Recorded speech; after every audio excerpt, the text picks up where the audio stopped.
নমস্কার, আমি পায়েল আর আপনি দেখছেন ও নিউজ বাংলা। বাংলায় ভোটের সমীকরণ কি বদলে যাচ্ছে পেশি আর হুমকির আস্ফালনে? হাই ভোল্টেজ নন্দীগ্রামে ফের উত্তপ্ত রাজনৈতিক পরিস্থিতি। একদিকে যখন ভোটাররা নিজেদের গণতান্ত্রিক অধিকার প্রয়োগ করতে বুথমুখী হচ্ছেন, ঠিক তখনই সামনে এলো বিস্ফোরক অভিযোগ। শুভেন্দু অধিকারীর দাবি, নন্দীগ্রামে হিন্দু ভোটারদের ভোট দানে বাধা দেওয়া হচ্ছে।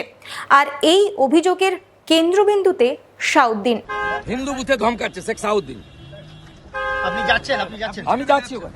সকাল থেকেই নন্দীগ্রামের আকাশ বাতাস ছিল থমথমে, কিন্তু পরিস্থিতি চরমে ওঠে যখন বিরোধী দলনেতা শুভেন্দু অধিকারী সরাসরি ময়দানে নামেন। অভিযোগ, নির্দিষ্ট কিছু এলাকায় ভোটারদের ভয় দেখানো হচ্ছে এবং পোলিং বুথে ঢুকতে দিতে বাধা দিচ্ছে। এবং অভিযোগের আঙুল সাউদ্দিন নামে এক ব্যক্তি ও তার অনুগামীর দিকে। তবে শুধু অভিযোগেই থেমে থাকেননি শুভেন্দু। পুলিশ আধিকারিকদের রীতিমতো ধমক দিতে দেখা গেল তাকে। মেজাজ হারিয়ে পুলিশদের উদ্দেশ্যে তিনি সোজাসুজি বার্তা দিলেন, সাউদ্দিনকে গ্রেপ্তার করুন। সাউদ্দিনকে উঠাই যাবি, চলিয়ে মেরা সাথ।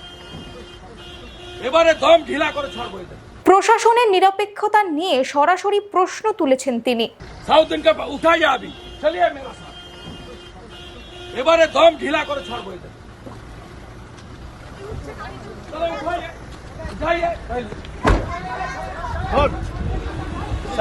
দাদা কি হলো দাদা? কার নামে অভিযোগ? আসামি ঘুরে বেড়াচ্ছে, হিন্দু বুথে ধমকাচ্ছে শেখ সাউদ্দিন। আপনি যাচ্ছেন? আমি যাচ্ছি ওখানে। প্রশাসনের চোখের সামনে যদি একজন অভিযুক্ত ভোটারদের বাধা দেয় ভোট দিতে, তবে কেন্দ্রীয় বাহিনীর ভূমিকা ঠিক কি? ভোট মানেই তো গণতন্ত্রের শ্রেষ্ঠ উৎসব।